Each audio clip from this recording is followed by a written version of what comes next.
Hello viewers, this is Suman Dutta. তো আজকে present হলাম ত্রিপুরা এসটিজিটি এক্সামের জন্য একটা গুরুত্বপূর্ণ ক্লাস নিয়ে। সেই ক্লাসে আমরা শিখতে চলেছি গুরুত্বপূর্ণ মার্ক 1। তো চলো দেখা যাক কী কী আছে। প্রথম প্রশ্ন, রবিন্স অর্থনীতিকে কিভাবে সংজ্ঞায়িত করেছেন? উনি বলেছেন যে অর্থনীতি হলো সংকট ও বন্টনের বিজ্ঞান। কি বলেছেন? রবিন্স বলেছেন যে অর্থনীতি হলো সংকট ও বন্টনের বিজ্ঞান।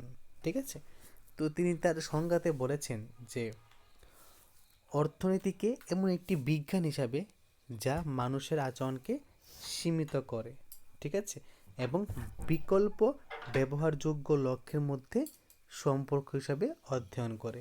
মানে মানুষের মধ্যে যে একটা ক্রিয়েটিভিটি আছে সেটাকে কি করে একটা জায়গায় সীমিত করে রাখে, এবং এই সীমিত করার পরে এখান থেকে আরও অন্য কিছু করা যাবে কি না সেই হিসাবে একটা জিনিস তাদের মধ্যে সম্পর্ক তৈরি করে। ঠিক আছে, সমাজতান্ত্রিক অর্থনীতিতে উৎপাদন ব্যবস্থার মালিককে রাষ্ট্র।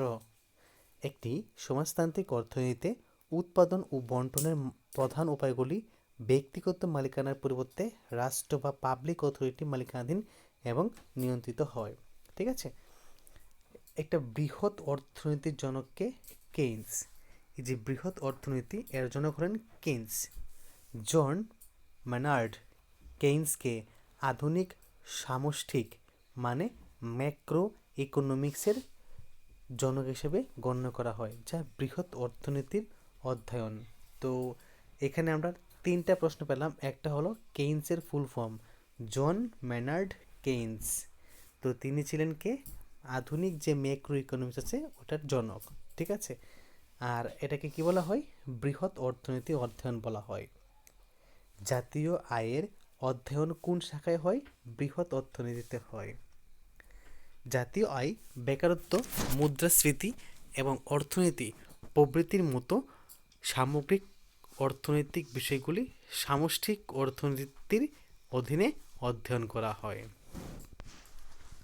মানব সম্পদ উন্নয়নের সবচেয়ে গুরুত্বপূর্ণ বিনিয়োগ কোনটি?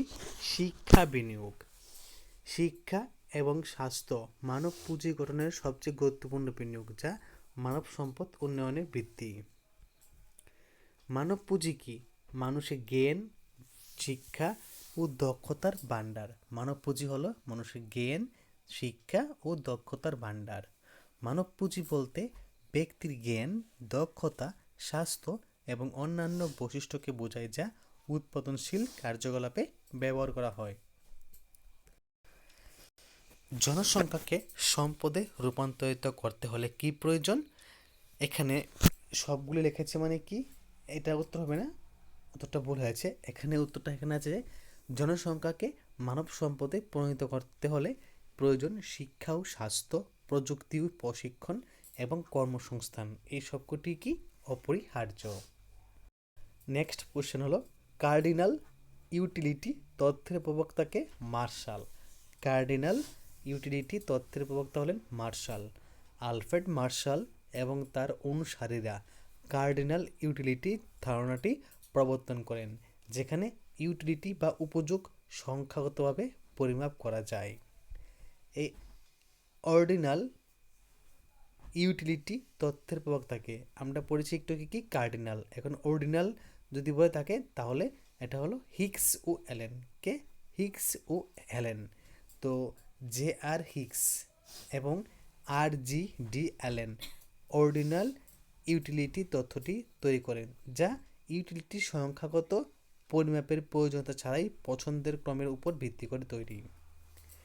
খাদ্য নিরাপত্তা প্রধান কারণ কোনটি? এখানে সবগুলো আবার লেখা হয়েছে, এখানে সবগুলো হবে না। এখানে কি হবে? দারিদ্র, বেকারত্ব, দুর্বল কৃষি ব্যবস্থা। ঠিক আছে, ভারতে খাদ্য নিরাপত্তার জন্য কোন সংস্থা প্রধান ভূমিকা গ্রহণ করে? সেটা হলো ভারতীয় খাদ্য নিগম, এফসিআই। এফসিআইয়ের ফুল ফর্ম হলো ফুড কর্পোরেশন অফ ইন্ডিয়া। ফলে ভারতের খাদ্য নিরাপত্তা নিশ্চিত করার জন্য খাদ্যশস্য সংরক্ষণ এবং বিতরণের প্রধান সংস্থা। খাদ্য নিরাপত্তাহীনতার প্রভাব কোনটির উপর পড়ে? এখানে কিন্তু সবগুলো দেওয়া আছে, এগুলো হবে না। তো খাদ্য নিরাপত্তার ফলে স্বাস্থ্য, উৎপাদনশীলতা এবং শিক্ষা সব কিছুর উপর নেতিবাচক প্রভাব পড়ে। অর্থনৈতিক উন্নয়নের অন্যতম লক্ষ্য কী? অর্থনৈতিক অর্থনৈতিক উন্নয়নের অন্যতম লক্ষ্য হলো দারিদ্র্য হ্রাস। অর্থনৈতিক উন্নয়নের তারতম্যের প্রধান লক্ষ্য হলো জনগণের জীবনযাত্রার মান উন্নত করা, যার মধ্যে দারিদ্র্য হ্রাস একটি মূল উপাদান। দেশের জনসংখ্যার একটি বড় অংশের জীবিকার উৎস এবং জিডিপিতে গুরুত্বপূর্ণ অবদান রাখে। সবুজ বিপ্লব মূলত কোন ক্ষেত্রে হয়েছিল? কৃষিতে। ওকে, আরও কিছু এমসিকিউ আমি বলে দিচ্ছি যে রিলেটিভ রিলেটিভ তোমরা খাতায় লিখে নাও, ঠিক আছে? রিলেটিভ পোভার্টি, এই যে রিলেটিভ পোভার্টি বলা হয়েছে, এটা বলতে কী বোঝানো হয়? এটা বলতে নির্দিষ্ট মানদণ্ডে অন্যদের তুলনায় দারিদ্র হওয়া। তো ভারতের দারিদ্র সীমা নির্ধারণ করেন প্রথম কে? এটা হবে দাদাভাই নৌরোজি। এই দাদাভাই নৌরোজি কি করেছেন? ভারতের মধ্যে প্রথম উনি কী করেছেন? যে দারিদ্র সীমা নির্ধারণ করেছেন, ঠিক আছে? ফেইট মানি বলতে বোঝায় FAIT, ফেইট মানি বলতে বোঝায় সরকারের অনুমোদিত অর্থ, ঠিক আছে? তো প্রথম ভারতীয় বাজেট উপস্থাপন করেন কে?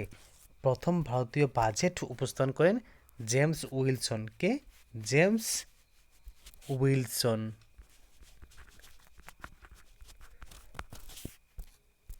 ঠিক আছে? প্রথম ভারতীয় বাজেট উপস্থাপন করেন জেমস উইলসন। তারপর এখানে আছে মেক ইন ইন্ডিয়া প্রকল্প মূলত কোন খাতের উন্নয়ন লক্ষ্য করে? শিল্প। ভারতের বর্তমান অর্থনীতিতে সবচেয়ে বড় সমস্যা কোনটা? জনসংখ্যার অতিরিক্ত চাপ। কালো টাকা সমস্যা মূলত কোন খাতে বেশি প্রভাব ফেলে? রিয়েল এস্টেটে। 1991 সালে ভারতের অর্থনৈতিক সংস্কারের মূল উদ্দেশ্য কী ছিল? উদারীকরণ, বেসরকারীকরণ আর হলো বিশ্বায়ন। 1991 সালে অর্থনৈতিক সংস্কারের সময় অর্থমন্ত্রী ছিলেন কে? মনমোহন সিং। কে ছিলেন? মনমোহন সিং। বিশ্বায়নের বিরোধিতা প্রধানত কারা করে থাকে?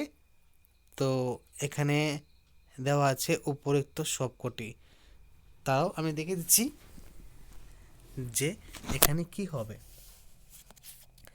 বিশ্বায়নের কি বলা হয়েছে? বিরোধিতা প্রধানত কারা করে থাকে? তো এটা করে থাকে শ্রমিক সংগঠন, পরিবেশবাদী, ক্ষুদ্র শিল্পপতি, ঠিক আছে? এখানে কি লিখবে? এখানে লিখবে শ্রমিক সংগঠন, তারপরে ক্ষুদ্র শিল্পপতি, আর এটা হলো পরিবেশবাদী। বিশ্বায়নের প্রভাবে ভারতে আউটসোর্সিং কোন খাতে বেশি হয়েছে? তথ্য প্রযুক্তি, BPO, KPOতে, ঠিক আছে? ভারতে কৃষির উপর WTOর এর প্রভাব কি? ভারতের কৃষির উপর WTOর উপর WT এর উপর প্রভাব হলো, এটা উত্তর এটা হবে না, উত্তর হবে কি? ভর্তুকি কমানো, কৃষকের সমস্যা সৃষ্টি, আন্তর্জাতিক প্রতিযোগিতা বৃদ্ধি, ঠিক আছে? তারপর WTO এর ট্রিপস চুক্তি ভারতের কোন শিল্পকে সবচেয়ে বেশি প্রভাবিত করেছে? ওষুধ শিল্পকে, ঠিক আছে?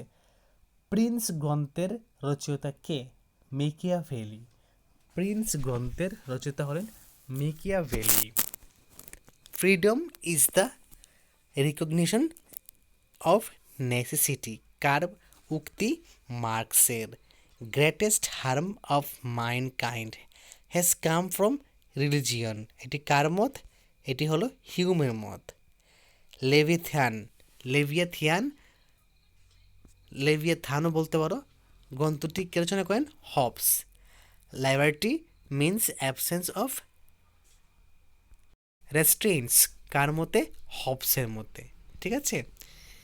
তো হবসের মতে এটা একটা কি নেগেটিভ লাইবিলিটি। কি নেগেটিভ লাইবিলিটি। ভারতের সংবিধানে কয়টি অংশ ও কয়টি অনুচ্ছেদ নিয়ে গঠিত হয়েছিল? 22টি অংশ এবং 395টি অনুচ্ছেদ নিয়ে গঠিত হয়েছিল। প্রস্তাবনায় we the people of India কাদের দ্বারা অনুপ্রাণিত হয়েছে? আমেরিকার দ্বারা।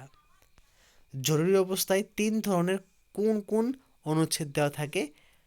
352, 356, 360। তো 352 কি? National emergency. 356 কি? State emergency. 360 কি? Financial emergency. আর 44 হলো কি? Right to equality. অনুচ্ছেদটি কয়টি? এখানে 14 থেকে 18। ঠিক আছে, আগেরটি কিন্তু এখানে কি দিয়েছি? আর্টিকেলের সাথে সাথে কাজ কি এটা দিয়ে দিয়েছি। ক্লিয়ার? এখন দেখো ফান্ডামেন্টাল ডিউটিস কোন সংশোধনের মাধ্যমে সংযোজিত হয়? 42তম সংবিধানের মাধ্যমে। রাষ্ট্রপতি কত বছর পর্যন্ত ক্ষমতায় থাকতে পারেন? 5 বছর পর্যন্ত। প্রধানমন্ত্রীকে দায়িত্ব থেকে কে সরাতে পারে? লোকসভা। তো council of minister is collectively responsible to Lok Sabha কার অনুচ্ছেদে আছে? ঠিক আছে, ঠিক আছে। ফান্ডামেন্টাল ডিউটিস কোন সংশোধনীর মাধ্যমে সংযোজিত হয়েছে? 42তমের মাধ্যমে। রাষ্ট্রপতি কত বছর পর্যন্ত ক্ষমতা থাকেন? 5 বছর। প্রধানমন্ত্রীকে দায়িত্ব থেকে কে সরাতে পারেন? Lok Sabha. Council of minister collectively responsible to Lok Sabha কোন অনুচ্ছেদে দেওয়া আছে? 75-এ। ঠিক আছে। রাজ্যপালের মেয়াদ কত বছর? 6 বছর। মুখ্যমন্ত্রী কে নিয়োগ করেন? রাজ্যপাল। লোকসভার সর্বাধিক সদস্য সংখ্যা কত হতে পারে? 552। রাজ্যসভার সদস্য সংখ্যা মেয়াদ কত? 6 বছর। ঠিক আছে। সুপ্রিম কোর্টে বিচারপতির অবসর সময়সীমা কত? 65। জুডিশিয়াল অ্যাক্টিভিটিজম সবচেয়ে বেশি দেখা যায় কোথায়? PILA। ঠিক আছে, মানে এখানে বলা হয়েছে যে পাবলিক ইন্টারেস্ট লিটিগেশন। ঠিক আছে। ভারতের প্রথম প্রধান বিচারপতি কে ছিলেন? Harilal Kania. Right to vote কথা হতো কি? সাংবিধানিক অধিকার। তারপর রাষ্ট্রপতির অভিশংসন প্রক্রিয়া কোন অনুচ্ছেদে আছে? 61 নংয়ে।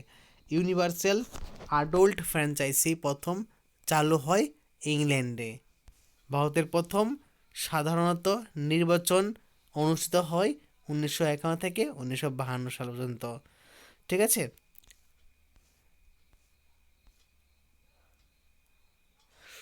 নির্বাচনী বন্ড কারা চালু করেন? ভারত সরকার। জাতিসংঘের সনদে মোট কতটি অনুচ্ছেদ আছে? 111টি। নিরাপত্তা পরিষদের জরুরি অবস্থায় সদস্য সংখ্যা কত হতে হবে? 10। ভেটু পাওয়ার কার হাতে থাকে? স্থায়ী সদস্যদের হাতে থাকে। মান্ডাং কনফারেন্স কবে গঠিত ছিল? 1955 সালে। সার্কের সদর দপ্তর কোথায়? কাঠমান্ডুতে। ঠিক আছে, তো এটা নেপালে আছে। ওকে। রাজ্যসভার সর্বোচ্চ কত শতাংশ সদস্য থাকতে পারে? 250। ভারতীয় সংবিধানে সংশোধন পদ্ধতির কোন দেশ থেকে গৃহীত? দক্ষিণ আফ্রিকা। সেকুলারিজম শব্দটি যুক্ত হয়েছিল কবে? 42তম সংবিধান সংশোধনের মাধ্যমে। ঠিক আছে, কোথায় ছিল?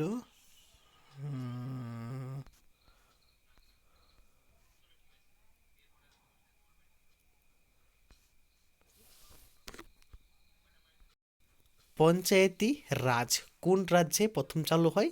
রাজস্থানে। ঠিক আছে।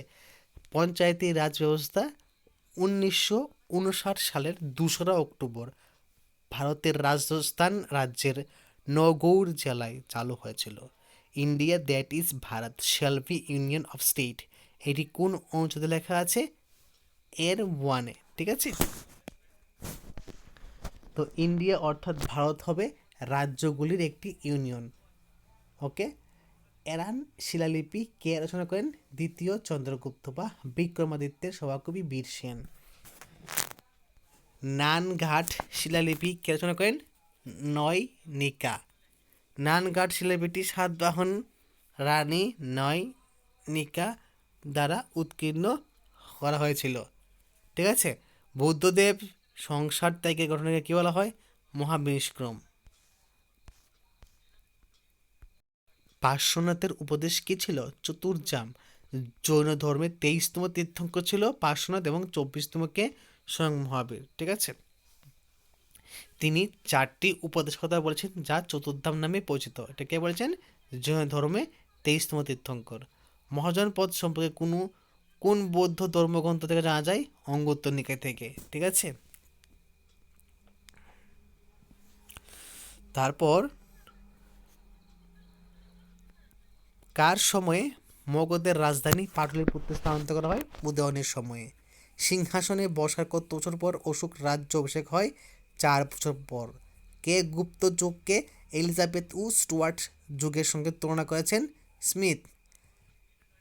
ঐতিহাসিক ভিনসেন্ট আর্থার স্মিথ গুপ্ত যুগকে ইংল্যান্ডের এলিজাবেথান ও স্টুয়ার্ট বার্গের স্বর্ণযুগের সাথে তুলনা করেছে।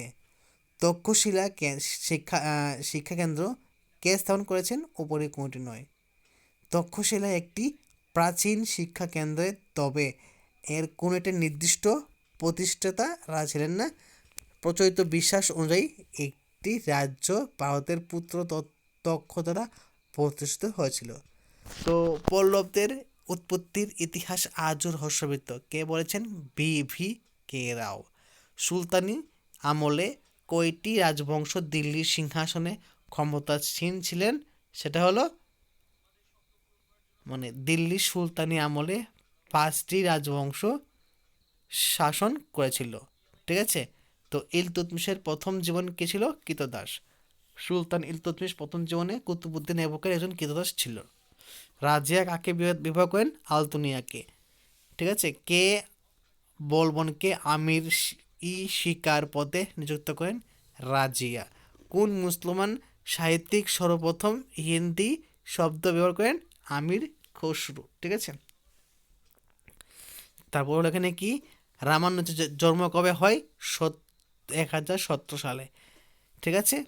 দক্ষিণ ভারতে হয়েছিল। সুফি সন্তদের আবাসস্থলকে কি বলা হয়? খানকা দরগা। তো সুফি সন্তদের আবাসস্থলকে বা মঠকে সাধারণত বলা হয় খানকা বা দরগা। হেমচন্দ্রের কার সেনাপতি ছিলেন? হেমচন্দ্র কার সেনাপতি ছিলেন? মোহাম্মদ আদিল শাহের, ঠিক আছে। মোহাম্মদ আদিল শাহেদ কি ছিল? মোহাম্মদ আদিল শাহ, ঠিক আছে। তারপর শেরশাহ বাল্যর নাম কি ছিল? ফরিদ কা গুর। শেরশাহ সুরির বাল্য নাম ছিল ফরিদ কা। পরে তিনি বাঘ শিকারের পর শের খা উপাধি পান না, ঠিক আছে। তারপর ঔরঙ্গজেবের রাজত্বকালে সবচেয়ে সময় কম ছিল 1658 থেকে 1707 খ্রিস্টাব্দে, ঠিক আছে। তারপর এখানে আছে কি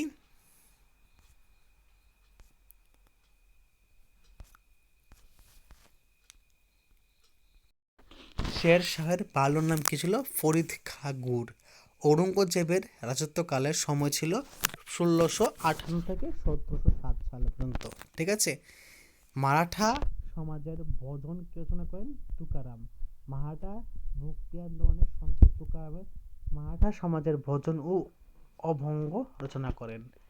সম্বলের জামা মসজিদ সৌধ কে নির্মাণ করেন? বাবর। মুঘল সম্রাট বাবর 1526 খ্রিস্টাব্দে পানিপথের যুদ্ধের পর সম্বলমে জমা মসজিদে নির্মাণ করেছিলেন, ঠিক আছে। বেসিনের সন্ধি কবে স্বাক্ষরিত হয়? 1802 সালে। এখানে 2 হবে, ঠিক আছে। দেখো নিচে লেখা আছে, এখানে 2 হবে। বেসিনের সন্ধি 1802 সালে 31 ডিসেম্বর স্বাক্ষরিত হয়েছিল। তারপর এখানে হয় বেসিনের সন্ধি কাদের মধ্যে হয়েছিল? পেশোয়া দ্বিতীয় বাজিরাও এবং ইংরেজদের মধ্যে। ৭৬তম বা ৭৬-এর নম্বর স্তরে, ঠিক আছে, নব্বই স্তরে সময় বাংলার গভর্নর কে ছিলেন? Lord Cartier. তো পাঠশালা বন্দোবস্ত কবে হয়? ১৭৭২ সালে। মহলওয়ারি কে প্রচলিত করেন? কোনোটাই নয়, মানে এখানে মহলওয়ারি ব্যবস্থা হলো মানে হল্ট ম্যাকেনজি ১৮২২ সালে প্রবর্তন করেন। মানে এটা আমাদের শিক্ষা রাখতে হবে এখানে যে কে প্রচলন করেছেন? হল্ট ম্যাকেনজি, ঠিক আছে, কে? হল্ট ম্যাকেনজি ১৮২২ সালে প্রবর্তিত করেন, ঠিক আছে। কে রামায়ণ রাজা, সরি, কে রামমোহন রায়কে, ঠিক আছে, কে রামমোহন রায়কে রাজা উপাধি দিয়েছিলেন? সঠিক উত্তরটা হবে মুঘল সম্রাট দ্বিতীয় আকবর, ঠিক আছে।